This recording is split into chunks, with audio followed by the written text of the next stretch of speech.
Começa agora um programa que traz tudo sobre o livro mais lido em todos os tempos. Apresentamos O Som do Livro.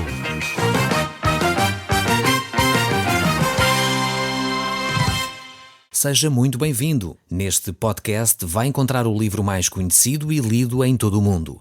Vamos levá-lo numa viagem pela história da humanidade. Este é um audiolivro para si, para a sua família e sociedade em geral. Contextualização e comentários de Paulo Chaveiro. Eu sou o Paulo Chaveiro e nós hoje estamos de volta ao livro de Hebreus. Estamos no capítulo 10 deste mesmo livro. E nós vamos ler começando pelo verso 35. E eu gostaria de começar desde logo, pois temos algo extremamente interessante a ver nestes próximos textos bíblicos. São textos extremamente ricos para nós, com grandes desafios à nossa fé, grandes desafios à nossa caminhada com Deus, e por isso mesmo não gostaria de perder mais tempo fazendo a introdução. Vamos mesmo passar à leitura destes textos. Hebreus 10, verso 35 diz assim: Não abandoneis, portanto, a vossa confiança, ela tem grande galardão. Estas palavras aqui lembram-nos aqueles que facilmente abandonaram a fé cristã. Estavam num período de perseguição, um período difícil das suas vidas. Eram situações terríveis que os cristãos estavam a viver naquele período, quer perseguidos pelo Império Romano, quer perseguidos pela religião judaica, e por isso mesmo aqui o apóstolo Paulo tem necessidade de desafiar as pessoas a uma confiança, desafiar as pessoas à perseverança, desafiar as pessoas a poder continuar na fé cristã. E há uma razão pela qual ele desafia as pessoas a essa perseverança. É que há uma recompensa, há um galardão, há algo que Deus vai dar àqueles que se manifestarem perseverantes a caminhar na fé. A vida cristã tem muitas dificuldades. Há por vezes situações de perseguição e alguns ouvintes já nos têm escrito, telefonado até, e como é óbvio não vou revelar nomes nem identidades, porque muitos deles estão a sofrer na pele aquilo que nós estamos a relatar aqui, a perseguição dos familiares que dizem que eles não devem de ouvir sequer o som do livro, não devem de ler a Bíblia, que agora estão-se a tornar uns fanáticos só porque leem a Bíblia e estão a querer obedecer a Deus. E era isto que os cristãos daquela época estavam a viver. E foi exatamente por isso que o autor do livro de Hebreus tem necessidade de dizer: não abandoneis, portanto, a vossa confiança, ela tem grande galardão. Não abandoneis a vossa fé, não troquem a vossa fé por qualquer outra coisa, pelo alívio momentâneo das pressões, no fundo, as pessoas deixarem de vos criticar. Não, mantenham-se firmes naquilo que vos dá a esperança, naquilo que vos dá a paz, naquilo que alimenta a vossa alma, naquilo que é a vossa fé em Cristo Jesus. Porque ela tem grande recompensa. Então muitas vezes as pessoas, no fundo, ficam receosas pelos seres humanos, pela pressão que sentem. De facto é uma situação desgastante. Quantas e quantas pessoas nos têm ligado a dizer que é os próprios familiares, o marido ou o filho, que não deixam que a pessoa ouça o Evangelho, não deixa que a pessoa ouça a Palavra de Deus. Ainda há pouco tempo estava a falar com uma senhora exatamente que ela dizia isso, que o seu filho, assim que chegava à casa, desligava o rádio quando ela estava a ouvir o programa O Som do Livro. Hoje, o filho, quando chega à casa, já não desliga, ele próprio senta-se para ouvir a Palavra de Deus. Isto é fantástico, é Deus a trabalhar no coração destas pessoas.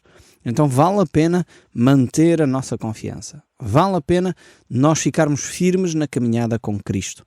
Não podemos, não devemos trocar aquilo que é de facto a nossa paz, a nossa felicidade, a nossa relação com Deus por qualquer outra coisa que o mundo possa oferecer. Cristo realmente nos deixa essa mensagem que nós não podemos trocar, seja o que for, pela mensagem do Evangelho, pela nossa relação com Deus. Por isso Jesus Cristo nos ensina que há 2 grandes mandamentos. O primeiro é amar a Deus acima de todas as coisas. E depois o segundo é amar ao próximo como a nós mesmos. Então estes são os 2 grandes mandamentos. Nós não podemos amar a Deus acima de qualquer outra coisa. Nem que seja a paz, nem que seja o bem-estar. Nós não podemos amar a Deus acima de qualquer outra coisa. A nossa relação com Deus tem de ser a prioridade. E é isso que o texto bíblico, mais uma vez, nos desafia. Porque a nossa relação com Deus é eterna. A nossa relação com Deus não é temporária. Não tem a ver só com uma religião. A religião são coisas, muitas vezes, eu costumo definir isso, não no sentido literal da palavra, porque religião significa religação a Deus.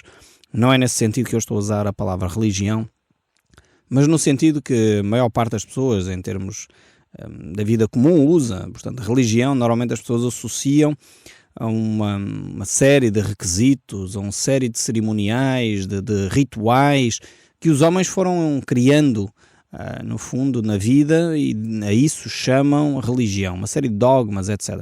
Portanto, quando eu me refiro aqui à religião, estou-me a referir a essa mentalidade comum do povo, normal, da sociedade, quando falo em religião, que é um conjunto de dogmas, um conjunto de doutrinas, um conjunto de regras, um conjunto de cerimónias a que as pessoas chamam religião. E muitas vezes é religião cristã ou não cristã, outro tipo de religiões, mas nada se pode comparar com a relação com Cristo. Até podemos ter uma religião que se diz cristã, mas no fundo podemos ter essa religião dita cristã e não ter relacionamento com Cristo.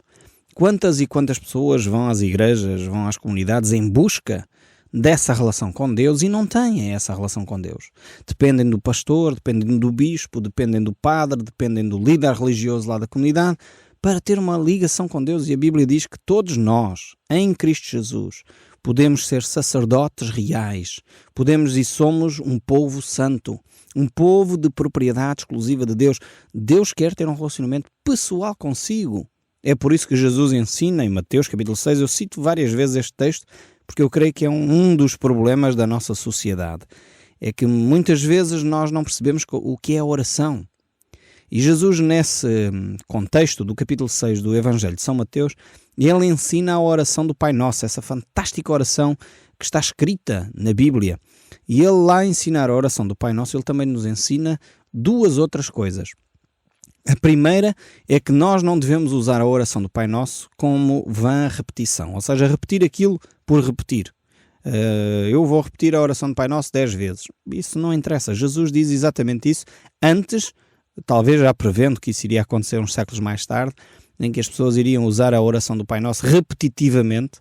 Jesus diz, não useis de vãs repetições. Esse é o primeiro ensino que ele tem antes de ensinar a oração do Pai Nosso.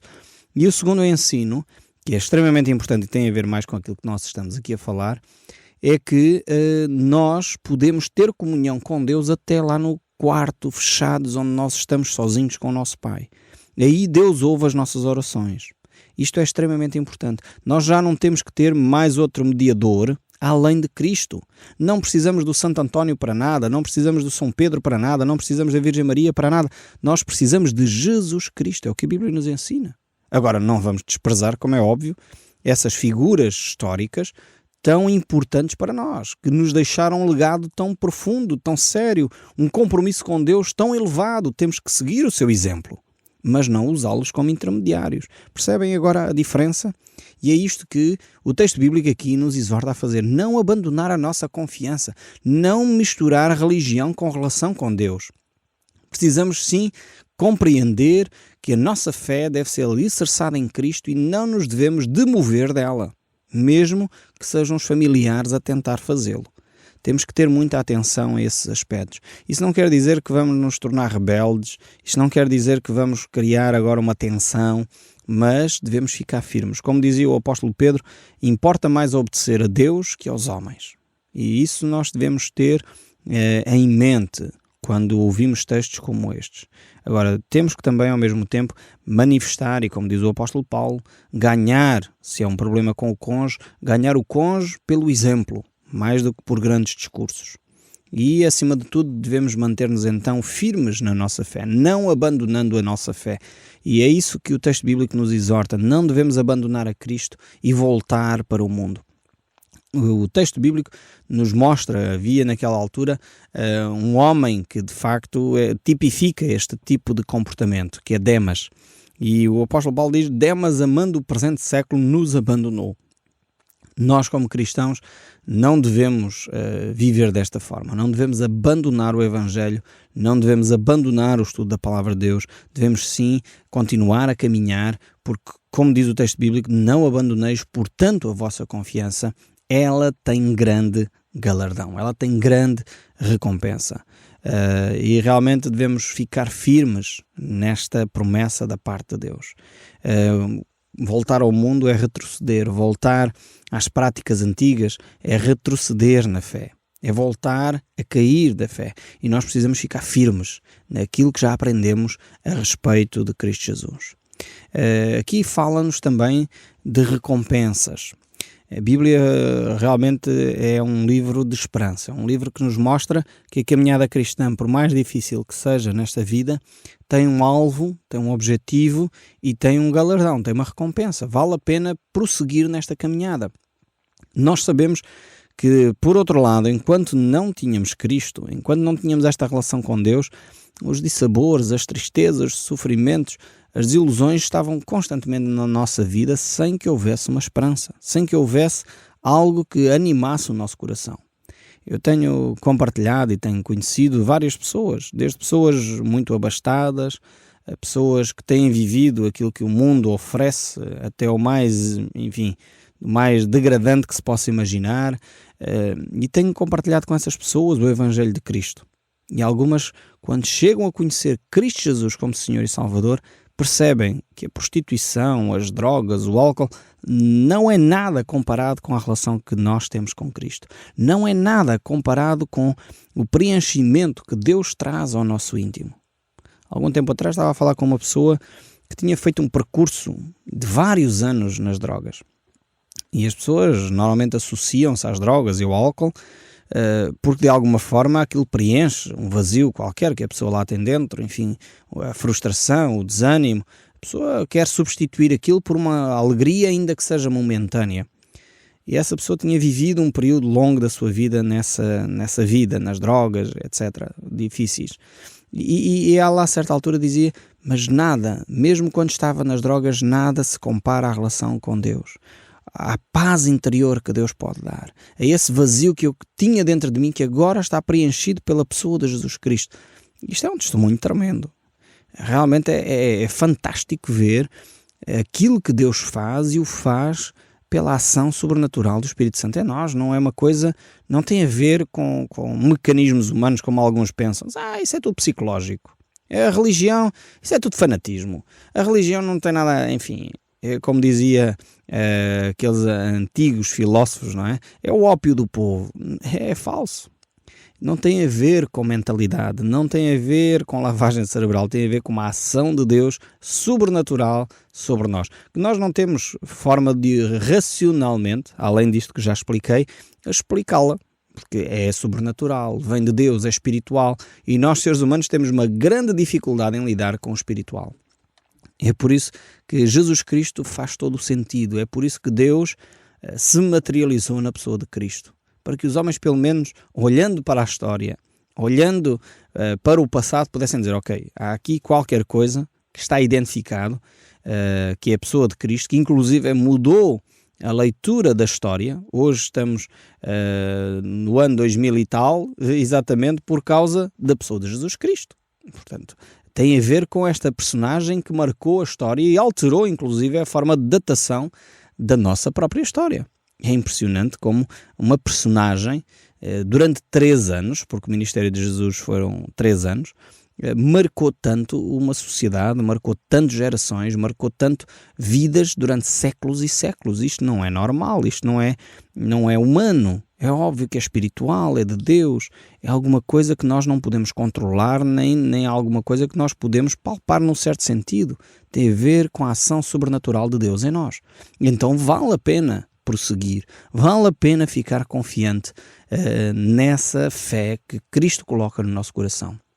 Porque ela não só tem já um galardão agora presente, ela não só tem agora recompensa imediata, mas também ela terá no futuro essa recompensa. É exatamente esse galardão que Jesus Cristo quer oferecer a cada um de nós. Nós sabemos que, depois nós vamos ver isso mais para a frente, no próximo capítulo 11, nós sabemos que algumas personagens abandonaram tudo para poder abraçar a fé.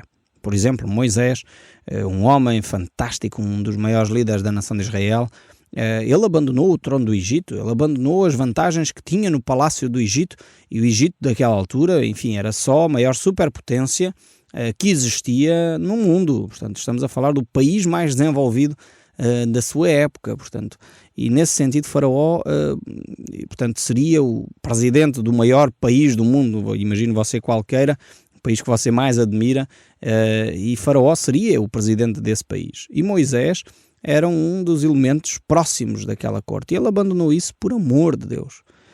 O próprio apóstolo Paulo, quando se viu diante da morte, ele declarou: acabei a carreira, guardei a fé, desde já a coroa da justiça me está guardada, não só para mim, mas para todos que aguardam a sua vinda. E diz mais, ele diz assim: sede firmes e constantes, sempre abundantes na obra do Senhor, sabendo que o vosso trabalho não é vão no Senhor. Então há recompensa para todos aqueles que se mantêm firmes na sua fé.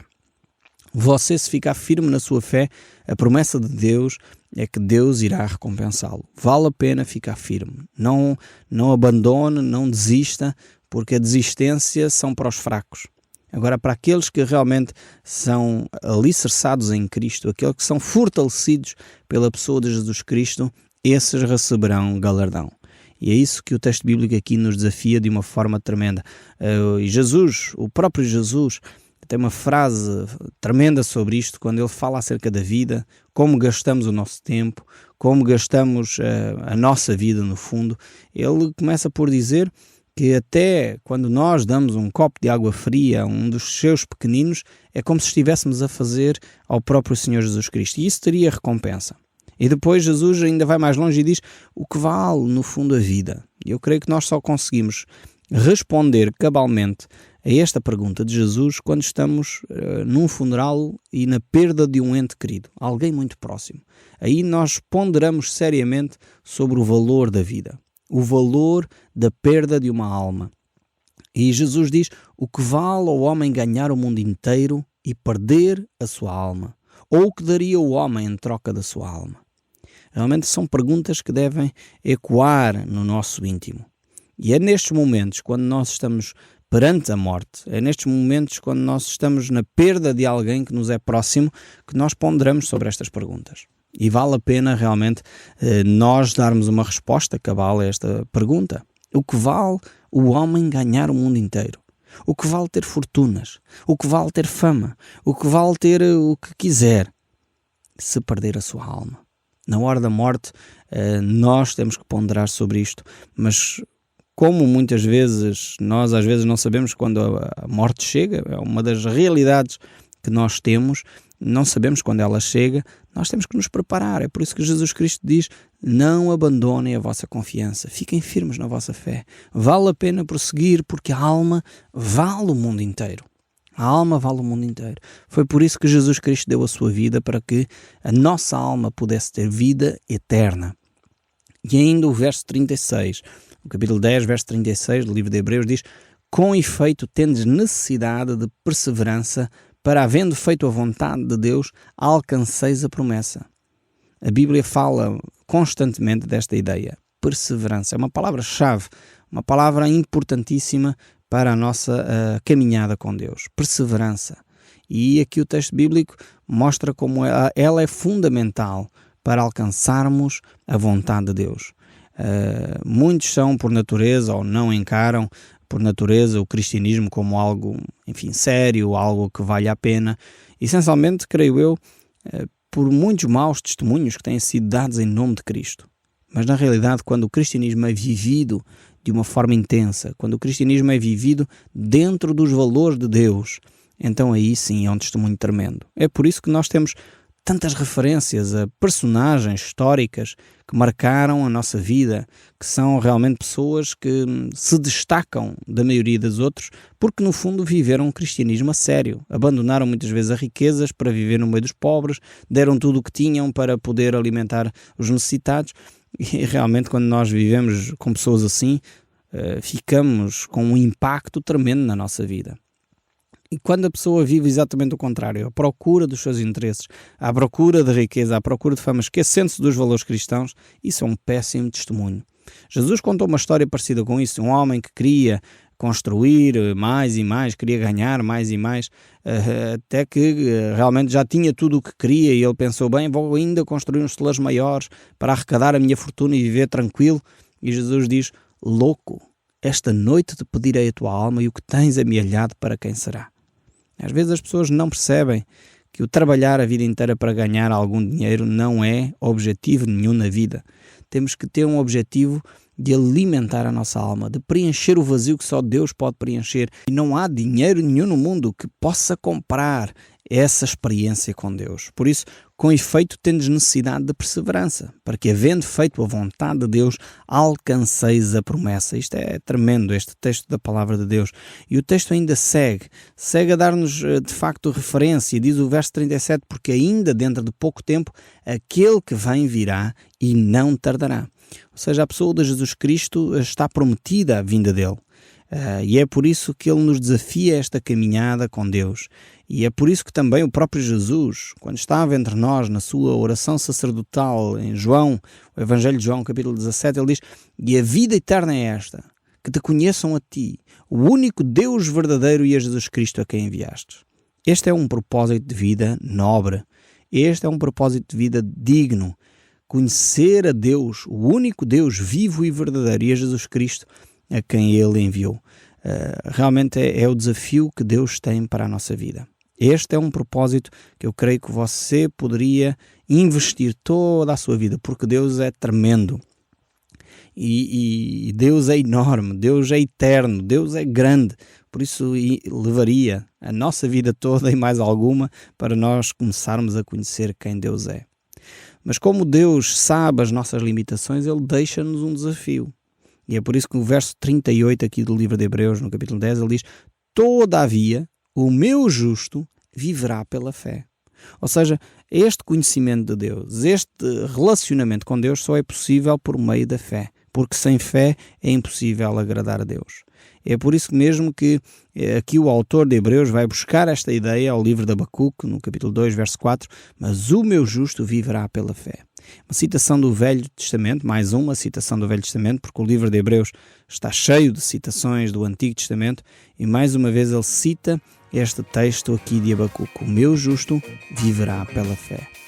O som do livro, uma produção da Rádio Transmundial de Portugal.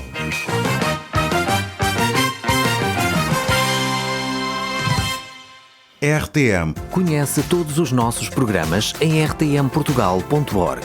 Uma produção da Rádio Transmundial de Portugal.